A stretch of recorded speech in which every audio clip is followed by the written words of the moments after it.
నమస్తే. ఇప్పుడంతా రాష్ట్రంలో బీసీల గురించి మాట్లాడుతున్నటువంటి నాయకుల సంఖ్య రోజు రోజుకు పెరుగుతుంది.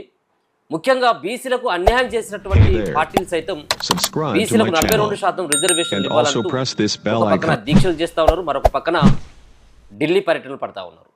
సో వీటన్నిటి పట్ల మాట్లాడేటువంటి ప్రయత్నం చేద్దాం. మనతో పాటు పృథ్వీరాజ్ అన్న ఉన్నాడు. ఒకసారి పృథ్వీరాజ్ అన్నతో ఒకసారి మాట్లాడేటువంటి ప్రయత్నం చేద్దాం. క్రాంతి దళ అధ్యక్షుడు అన్న, నమస్తే. నమస్తే, జై తెలంగాణ అన్న.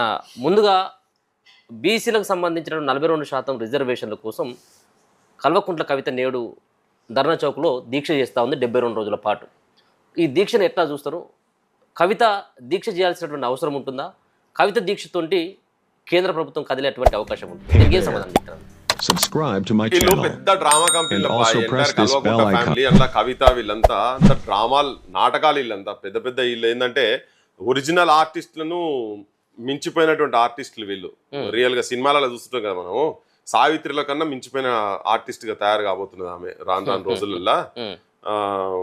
సో వీళ్ళు ఏంటంటే దొంగలు వీళ్ళు. అసలు వీళ్ళ కుటుంబమే కల్వకుంట్ల కుటుంబము TRS as a party BRS గా ఉన్నప్పుడు ఉన్న రిజర్వేషన్స్ ను బీసీలకు ఉన్న రిజర్వేషన్స్ ను 33-34% ఉన్నదని 18%కు తగ్గించారు. దీంతో కొన్ని వేల మంది భవిష్యత్తుకు సంబంధించినటువంటి ఆల్రెడీ వాళ్ళ భవిష్యత్తును దొంగతనం చేసుకొని వీళ్ళ స్వార్థాలకు వీళ్ళకు సంబంధించిన నాయకులకు వీళ్ళ వర్గాలకు సంబంధించినటువంటి వాళ్లకు ఉపకారం చేసేటువంటి పని వీళ్ళు ఆల్రెడీ చేసిండు వీళ్ళు. సో అందుకే దొంగలు అంటున్నాం. ఉట్టిగా నేను ఆమె అబండాలు వేసినందుకు కాదు. ఈమె నిజంగానే ఈ 72 గంటలు నిజంగానే కూర్చునేది ఉంటే వాళ్ళ నాయన దగ్గర పోయి కూర్చోవాలి అంతే. అయ్యా నువ్వు ఇట్లా చేసినావని. ఇంకోటి ఫస్ట్ ఈమెకు అసలే అర్హత లేదు. ఎందుకంటే ఎంతో మంది బీసీ నాయకత్వాలను బీఆర్ఎస్ టిఆర్ఎస్ పార్టీ ఈమె రాకముందు కూడా పార్టీలో ఉన్నప్పటి నుంచి ఉన్నటువంటి వాళ్ళను మోసం చేసి వాళ్ళకు రావాల్సినటువంటి హక్కులను కవిత అయ్యా కేసీఆర్ బిడ్డ మీద ఉన్న ప్రేమతోటి, గుడ్డి ప్రేమతోటి, అది చెవిటిదంటావా గుడ్డిదంటావా మూగదంటావా ఏమంటావా ఆ ప్రేమతోటి అందరినీ తొక్కి పడేసి ఒక్క కవితను మాత్రమే పెట్టి కవితకు యాడ వీళ్ళందరూ మహిళలంటోళ్ళను కూడా దెబ్బతీసి మహిళలు యాడ ఈమెకన్నా ముందు వరుసలో ఉంటారేమో అనే ఉద్దేశంతో మంత్రివర్గంలో కూడా తీసుకోకుండా మహిళలను కూడా తీసుకోకుండా పెట్టినటువంటి సిచ్యువేషన్స్ కేసీఆర్ చేసాడు. ఓకే, దాంతోపాటు వేల మంది అవకాశాలు. ఇప్పుడు 12,600 చిల్లర ఉన్నటువంటి గ్రామ పంచాయతీలలో ఎంతో మంది బీసీ రిజర్వేషన్స్కి వస్తే చాలా మంది సర్పంచ్ లేదు. నువ్వు 10% పెట్టుకుంటే 1,200 మంది అవుతారు కదా, అందుకే నేను 1,000 మంది అంటున్నా. అట్లా వార్డ్ మెంబర్స్ కావచ్చు, ఎంపీటీసీలు కావచ్చు, ఇదంతా నేను ఇంతకుముందు కూడా స్టాటిస్టిక్స్ ఇవన్నీ నేను కూలంకుషంగా చెప్పిన, మన తెలుగు వెళ్ళినే చెప్పిన. స్టార్టింగ్ లో అసలు ఈ అంశం ఎవరు మాట్లాడినప్పుడు రఘు నేను కూర్చొని ఇంటర్వ్యూస్ చేసినాం. ఎందుకంటే అడే ఈ అంశం జనం లోపలికి పోవాలి, ఇది కాంగ్రెస్ పార్టీ కూడా స్టార్టింగ్ లో వీళ్ళు రెడీగా లేకుండే, ఒత్తిడి జరిగిన తర్వాతనే జరిగింది ఇదంతా. ఈ కులగణన అనే దానికే వాళ్ళు ఇష్టంగా లేకుండే రాష్ట్ర నాయకత్వం. ఇప్పుడు కాంగ్రెస్ కూడా 1931 తర్వాత నీ కులగణన అసలు అంటే స్వతంత్రం వచ్చిన తర్వాత జరగలేదు. 1931 డేటానే, దాని తర్వాత చేయలే. వీళ్ళు కూడా స్టార్టింగ్ నుంచి అంటే బ్రాహ్మణ కమిటీలో ఉన్నటువంటి వాళ్ళు కూడా కులగణన జరగాలి, బీసీలేదు కూడా కులగణన జరగాలని వాళ్ళు రికమెండ్ చేసిన తర్వాత కూడా వీళ్ళు పెట్టలే. సరే ఇలా కాంగ్రెస్ వాళ్ళు 42% ముంగడికి వస్తున్నారు. అది వీళ్ళ అధికారంలో సెంట్రల్ లేరు కాబట్టి బయటకు వస్తున్నారని నాకైతే అనిపిస్తుంది. ఎందుకంటే మండల కమిషన్ కూడా టూత్ అండ్ నెయిల్ వ్యతిరేకించినటువంటి కాంగ్రెస్ పార్టీ. వీళ్ళు ఎవ్వరికి కూడా బీసీల మీద అసలు ఇష్టం లేదు కుల్లా చెప్పాలంటే. కవిత విషయం కాడికి వస్తే మాత్రం అసలు ఈమెకు అంటే వీళ్ళే దొంగతనం చేసి మళ్ళా మందిని పట్టుకొని దొంగలని కూర్చొని మళ్ళీ వీళ్ళే వచ్చి దీక్షలు చేసుకుంటా కూసునుడు. అసలు ఇది అంతా ఏంటిది? అసలు ఇది ఎంత జనం పిచ్చోళ్ళు అనుకుంటుండ్రా ఏంటిది? ఒకవేళ ఆమెకు నిజంగా బీసీల పట్ల నిజంగా ఉండేది, ఆమెకైతే అసలు లేదు, సవాలే లేదు, వస్తుంది కూడా లేదు, ఆమె నమ్మేది లేనే లేదు.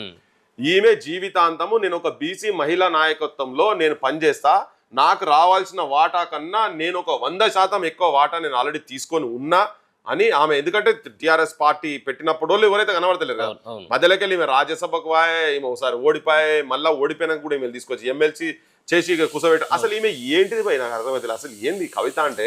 ఆమె చేసేటువంటిదేమో దీక్ష జాగృతి ఆధ్వర్యం అని చెప్తుంది. సో ఎమ్మెల్సీగా ఆమె బీఆర్ఎస్ పార్టీ ఎమ్మెల్సీ. సో ఆ పార్టీ స్టాండ్ చెప్పట్లేదు ఇప్పటివరకు. ఆ పార్టీ స్టాండ్ అనేది చెప్పాలి కదా. కనీసం వాళ్ళ ఉన్నటువంటి వాళ్ళ అధ్యక్షులు, వర్కింగ్ ప్రెసిడెంట్, వాళ్ళ కుటుంబ సభ్యులు ఉన్నారు. సో ఇప్పటివరకు కూడా ఎందుకు అని ఆ పార్టీ స్టాండ్ చెప్పలేకపోతుంది. దానికోసం ఎందుకు కవిత ప్రెషర్ పెట్టలేకపోతుంది అనుకోవచ్చు. అంటే ఆమెను ఏమైనా పక్కన పెట్టిన అనుకోవచ్చా, లేకపోయినట్టయితే ఎందుకు ఆమె ముందుగా ఇంట్లో ఉన్నటువంటి దాన్ని సర్దు పెట్టుకుని బయటకు రావాల్సిన రచ్చకెక్కాల్సినటువంటి అవసరం ఉంటుంది. సో ఆ పార్టీ యొక్క స్టాండ్ చెప్పక ముందుకు ఆమె ఈ విధమైనటువంటి దీక్షను పూనుకోవడానికి ప్రధానమైనటువంటి కారణం ఏముంటుంది? ఒకటేందంటే ఇంటర్నల్ ఫైట్ అయితే సీరియస్ గా నడుస్తా ఉన్నది. అధికారం, పైసల లావాదేవీలు. అంతకుముందు ఆమె మంగళ షాప్ నడిపేది. మంగళ వృత్తిని నేను కించపరుచుడు కాదు, కానీ వీళ్ళు చేసే పని కాకుండా వాళ్ళు కొద్దిగా కార్పొరేటైజ్ చేసి బ్యూటీ పార్లర్ అని బ్యూటీగా పెట్టేసేసి అది బ్యూటీషియన్స్ అనే కొత్త పేర్లు పెట్టి చేసి నడుపుకున్నది. ఇవి ఇవాళ దాదాపు 4-5 కోట్ల విలువయ్యే కార్లలో తిరుగుతుంది. ఆమె బుర్జ్ ఖలీఫాల బంగ్లాలు ఉన్నది, ఫామ్ హౌస్లు ఉన్నది, 20 లక్షల రూపాయల వాచ్. ఇది ఎన్నోసార్లు మనం డిస్కషన్స్ చేస్తూనే ఉన్నాం. నాకేంటంటే టీఆర్ఎస్ యాజ్ ఎ పార్టీ, ఇప్పుడు బీఆర్ఎస్ అయింది కదా, బీఆర్ఎస్ పార్టీలో మామూలు సామాన్యమైన మహిళ ఎవరన్నా ఉన్నా, ఈవెన్ ఎమ్మెల్యే స్థాయిలో ఉన్నా, చిన్నగా ఏదైనా కేసీఆర్ లేకపోతే వాళ్ళ పార్టీకి సంబంధించిన అంశం గురించి ఏదైనా కామెంట్ చేసినా కానీ తీసి అవతల పడేస్తారు కదా. ఇవాళ ఈమె బయటకు వచ్చి జాగృతిలో సపరేట్ బ్యానర్ పెట్టుకొని కూర్చొని ఆమె దీక్ష చేస్తుంటే మరి కేసీఆర్కి ఏమైంది? గుడ్డోడైందా కేసీఆర్? కేటీఆర్కి ఏమైంది? నోరెందుకు మూగబోతున్నది ఇల్లది? తీసి అవతల వరాయాలి కదా. మరి నీ డిసిప్లినరీ కమిటీయో నీ పార్టీకి అయితే ఉంటుంది కదా, ప్రతి పార్టీకి ఉంటుంది కదా. లేదు మీరందరూ కలిసే డ్రామాలు చేస్తుండ్రా, ఇదంతా డ్రామా కంపెనీ, నీ డ్రామా నువ్వు చేయి, నా డ్రామా నేను చేస్తా అని చెప్పని వీళ్ళు అనుకుంటుండ్రా. ఈమెకు బాగా ఏంటంటే ఇవన్నీ ఇదంతా తిహార్ జైల్లో బాగా ట్రైనింగ్ తీసుకొని వచ్చినట్టున్నది నాకు తెలిసి. ఈ కవిత ఎట్లా అందులో ఉన్నారో ఏమో తెలియదు, కానీ మొన్ననైతే చెప్పిన నేను అందులో ఎటువంటి ట్రైనింగ్లు తీసుకొని వచ్చింది ఈమె అని పనే ఇది ఉన్నట్టున్నది. అంటే అబద్ధాలు ఎట్లా ఆడాలి, అబద్ధాలు ఆడి కూడా చీలుడి అంటే బైసుడి ముచ్చట్లు చెప్పుకుంటా కావచ్చు, వాళ్ళే దొంగతనం చేసి వాళ్ళే దొంగలు ఎట్లా మోతుకోవాలని ఆడంతా తిహార్ జైలు అంతా ఇటువంటి వాళ్ళే ఉంటారు కదా, క్రిమినల్స్ అంతా ఉంటారు కదా, వాళ్ళ దగ్గర పాఠాలు నేర్చుకొని వచ్చి ఏమన్నా మరి జనాన్ని కూడా అట్లా మత్పరించి మాయ చేసేటువంటి ప్రయత్నం చేస్తున్నది కావచ్చు. నాకైతే ఆమెకు అసలు ఈ అంశాలకు ఎటువంటి సంబంధం లేదు. ఒక కేసీఆర్ బిడ్డగా ఉండే ఆమె చేస్తున్నది. ఎమ్మెల్సీ పదవి ఆమె నిజంగా పైసా నైతికత లేదు, ఉంటదని కూడా మనం ఎక్స్పెక్ట్ చేయొద్దు. నీకు నైతిక విలువలుగా ఉండేది ఉంటే నువ్వు అపోజ్ చేస్తున్న వాటికి నువ్వు రిజైన్ చేసి ఇంకోటి నా జీవితాంతం ఏదో బీసీ నాయకత్వం కిందనే పనిచేస్తా పక్కకి ఇలా జయశంకర్ సార్ బొమ్మ పెట్టుకొని తిరుగుతుంది. అది మళ్ళీ అమ్ముకునుడే.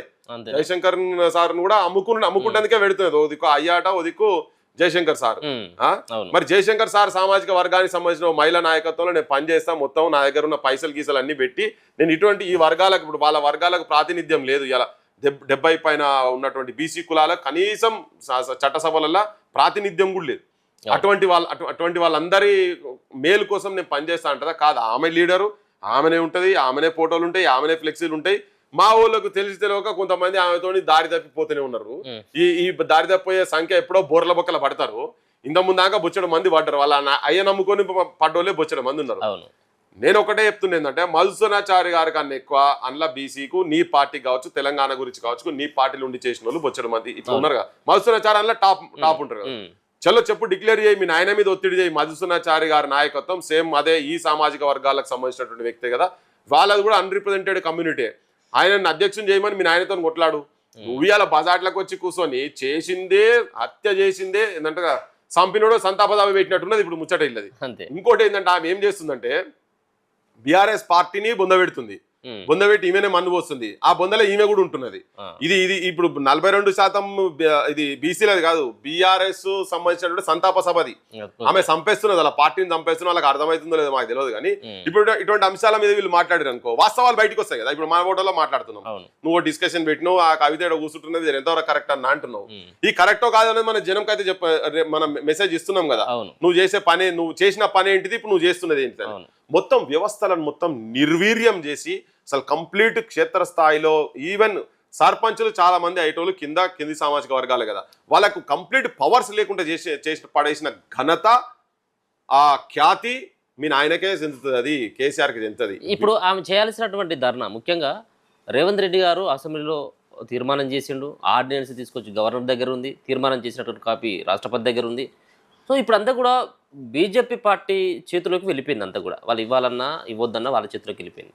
సో ఈరోజు కవిత చేయాల్సినటువంటి దీక్ష ఢిల్లీలో అసలు యాక్చువల్గా చెప్పాలంటే ఎందుకు ఇక్కడ కూర్చోవాల్సినటువంటి అవసరం ఏముంది? ఆమె ఏమనుకుంటుందో తెలియదు. మరి అయ్య మీద పంచాయతీ పెట్టి ఈ అంశం తీసుకొని కూర్చుంటుందా? బీజేపీ, కాంగ్రెస్, బీఆర్ఎస్ అందరు కలిసి నాటకం అయితే ఆడారు. సరే, ఇవాళ వీళ్ళు కాంగ్రెస్ వాళ్ళు చేసారు ఒక 56% అని చెప్పని ఉన్నది బీసీలో, దాంట్లో కొంచెం అటు ఇటు ఉన్నా కానీ విభేదాలు ఉన్నా కానీ ఓకే వచ్చింది ఒకటి పెట్టిరు. నేను కూడా అడిగేది ఏంటంటే కాంగ్రెస్ కూడా రాగానే కనుక చేసి ఇలా రాగానే కనుక వీళ్ళు ఆర్డినెన్స్ రాగానే వీళ్ళు అనుకునేది ఉంటే చేసి ఢిల్లీలో పోయి కూర్చొని 9th షెడ్యూల్లో పెట్టాలని మాత్రం ఎప్పటి నుంచో ఫైట్ చేయనుండే కదా. ఇలా కోర్టు మీరు సెప్టెంబర్ లోపల మీరు ఎలక్షన్లు గ్రామ panchayat elections local body elections చేయాలన్న తర్వాత ఇప్పుడు వీళ్ళు ఒక నాటకీయంగా పోయి ఢిల్లీలో పోవాలి కూర్చోవాలి, ఎట్లా చేయరు చేసేటట్లేరు బీజేపీ వాళ్ళు ఎట్లా చేసేటట్లేరు. మేము ఎందుకు చేయాలి, మేము అన్నమా ఏమన్నా నువ్వే ఎలక్షన్ ప్రామిస్ చేసినావు 42% అని, మేము ముఖ్యమంత్రికి ప్రామిస్ చేసినాము మమ్మల్ని గెలిపించలేదు కాబట్టి బీజేపీలకు మాకు ఇప్పుడు మమ్మల్ని అడిగేది ఏం లేదు. 42 నీ మేనిఫెస్టోలో పెట్టినావు, నువ్వు ఎట్లా చేసుకుంటావు చేసుకో అన్నట్టుగా ఇప్పుడు వాళ్ళ వైఖరి ఇలా బలి అవుతున్నది సామాన్యులు. ఇప్పుడు ఈ కవిత కూడా ఈ కవిత ఇక్కడ చేయాలన్నా ఢిల్లీ చేయాలి ఏడ చేయాలన్నా అసలు ప్రైమరీ క్వాలిఫికేషన్ లేదా ఆమెకు. అంతే నువ్వు దొంగతనం చేసి ఆ కుప్పని మళ్ళీ నేనే కాపాడుతాను కూర్చుంటే ఇక్కడ నువ్వే కుప్ప ఖాళీ చేసినందుకు కారణమే నువ్వే.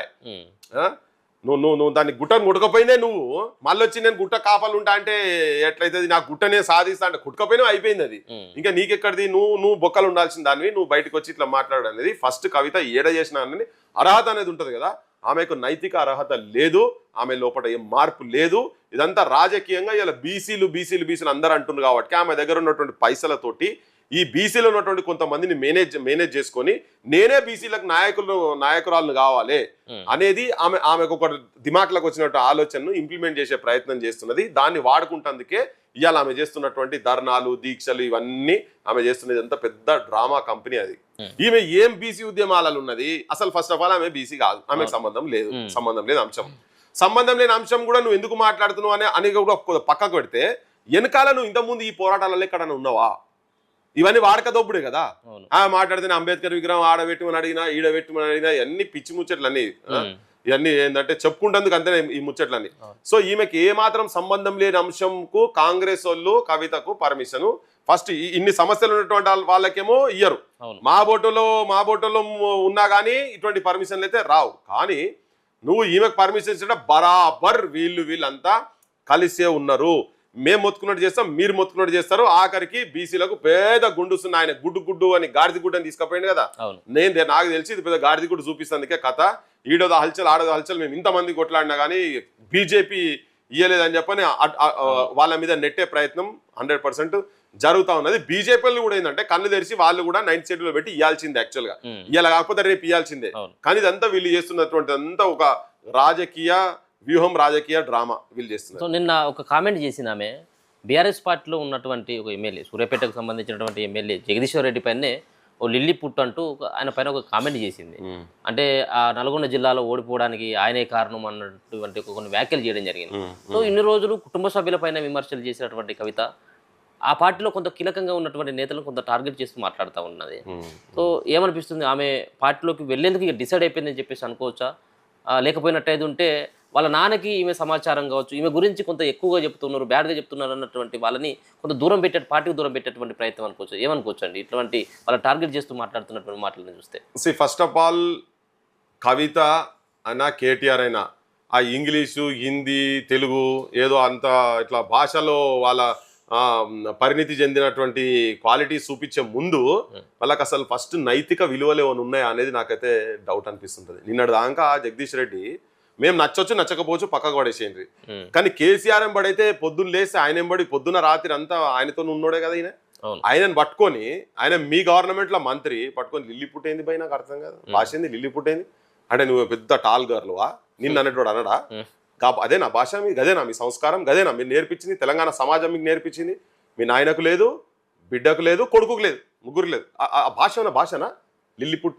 ఆయన అంటాడు నువ్వు ఎడ్జిల బార్డర్లో గెలిచినావు అని చెప్పి ఈమె ఓడిపోయి ఉండి మళ్ళీ మాట్లాడు. అసలు ఈమెకు తెలంగాణకు ఉద్యమానికి సంబంధం ఏంది? అట్లాంటి ఆ ఉద్యమానికి సంబంధించిన జగదీష్ రెడ్డి ఎట్లీస్ట్ అలా తిరిగి టీఆర్ఎస్ తో మేము విభేదించినాం, కానీ జగదీష్ రెడ్డి అట్లా అయితే తిరిగి కదా. ఫస్ట్ మీరు సంస్కారం నేర్చుకోరు, మీరు కుసంస్కారం, మీరు చరిత్రహీనులుగా నిలబడబోతున్నారు తెలంగాణలో. మీ ఎంబడి మీకు మొత్తం అన్ని ఒడ్డి చేసిన వాళ్ళను కూడా పట్టుకొని ఇంత దారుణమైన అవమానకరమైనటువంటి భాష మాట్లాడు. ఫస్ట్ మీరు మార్చుకోండి. సమాజం కూడా, తెలంగాణ సమాజం కూడా ఇవన్నీ వినాల్సిన అవసరం ఉన్నది.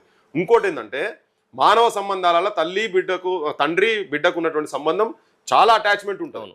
కొడుకుకు తల్లికి ఉంటుంది, తండ్రికి బిడ్డకు ఉంటుంది. గాదాంది కాక ఆమె అసలు ఇంటర్నల్ ఏం జరిగిందో కేసీఆర్ మాట్లాడతలేడు ఇప్పటి వరకు. ఇది ఆస్తి పంపకాలలో వచ్చిన పంచాయతా ఏం తెలియదు. కానీ ఒక్కటేంటంటే తెలంగాణ సమాజాన్ని, తెలంగాణ వనరులను దోపిడీ చేసినందుకు మాత్రం వీళ్ళు వస్తున్నారైతే ఖాయం. ఎందుకంటే ఆల్రెడీ 10 ఏళ్లలో వీళ్ళు చేసిరు. ఉద్యమ కాలం అప్పుడు కూడా తెలంగాణ పేరు చెప్పుకొని వీళ్ళు పైసలు సంపాదించారు. అది తెలంగాణ సమాజానికి మొత్తం తెలుసు. వాళ్ళకున్న రాజకీయ పార్టీలు కూడా తెలుసు. కొంతమంది చెప్పొచ్చు, కొంతమంది చెప్పకపోవచ్చు. కానీ ఇవి మాత్రం వాస్తవాలు. అంతకుముందు గతంలో జరిగినాయి. ఇప్పుడు కూడా వీళ్ళు ఈ తెలంగాణ సమాజం మీద పడి అధికారం గురించి ఆ ఆశతోటి ఇంకా పెద్ద స్థాయికి పోవాలి, ఇంకా ఎక్కువ సంపాదించాలి, ఇంకా ఎక్కువ ఆస్తులు జమ చేయాలి, ఇంకా ఇంటర్నేషనల్ బ్యాంకులల్లో ఖాతాలు బట్టి పెద్ద కోట్లు, వందల వేల కోట్ల రూపాయలు జమ చేయాలనేదే తపన, తాపత్రయం, ఆశ తప్ప ఏ పోరాటాలను చెప్పు. వీళ్ళు ఓపెన్ కాస్ట్లు బంద్ చేసిర్రా? బడులు బంద్ అయిన బడులు వీళ్ళే వచ్చినాక బడులు బంద్ చేయించారు కదా, బడులు తెరిపించిరా? నిరుద్యోగ సమస్య ఎక్కడన్నా కుదుట పడ్డదా? సర్పంచుల బిల్లులు లేకాలు చచ్చిపోతున్నారు. నీ పార్టీలో నువ్వు కొట్లాడితే ఏం కొట్లాడంటే సర్పంచులు ఆత్మహత్యలు చేసుకుంటున్నారు. మన దగ్గర మన పార్టీలో నీకు 1200 1400 నీకు నీ ఖాతాలో పెట్టుకొని ఉన్నావు కదా, నీ పార్టీ ఫండ్.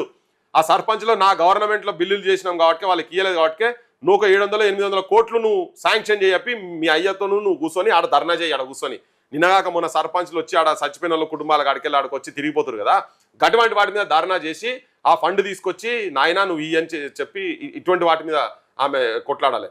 అయ్యా కొడుకుల మధ్యలో గ్యాప్ వేరేటోళ్ళు ఇచ్చడం అనేది ఏముండదు. ఈ కవితనే కేసీఆర్ను సంపుతుంది. రేపు పొద్దుగాల కవిత చేపట్టే కేసీఆర్ చచ్చిపోతాడు. ఈమె పెట్టేటువంటి మానసిక క్షోభ. ఎందుకంటే ఈమె ప్రేమల గుడ్యోడయ్యి మహిళా జాతికే మోసం చేసినటువంటి కేసీఆర్ను నువ్వు మోసం చేస్తున్నావు. నీ మీదున్న ప్రేమ, నీ మీదున్న మమకారం కావచ్చు, ఏదన్నా కూతురు మీద ఉన్న కవిత మీద ఉన్న మమకారంతోటి యావత్ మహిళా జాతికే కేసీఆర్ అన్యాయం చేసిండు కదా, బీసీలతో పాటు చేసిండు కదా. ఇవాళ నువ్వు అయ్యాక మంచిగా పాఠం ఏం చెప్తున్నావు అంటే నువ్వు టిట్ ఫర్ టాట్ లెక్క నువ్వు ఇప్పుడు అయ్యనే కథం పట్టించేస్తున్నావు. అయ్యా చచ్చిపోతారే పొద్దుగాల ఈ కేటీఆర్ను కవిత చేయబట్టి ఆయన ఇంకా అంటే ఇంకో 5-6 ఏళ్ళు బతికేటోడు కూడా ముందే ఊస్ట్ అయిపోతాడు. ఆయనకు పోస్టింగ్ ఆడ రెడీగా ఉండొచ్చు, వీళ్ళు చేయబట్టే పోతుంది, ఇక పోతాడు ఆయన.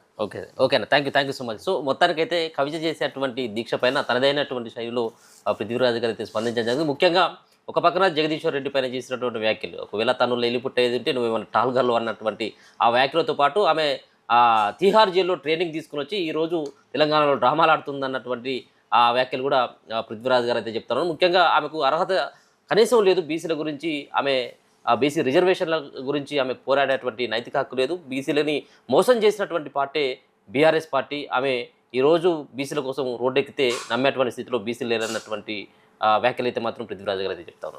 చూస్తూనే ఉండండి మన తొలి.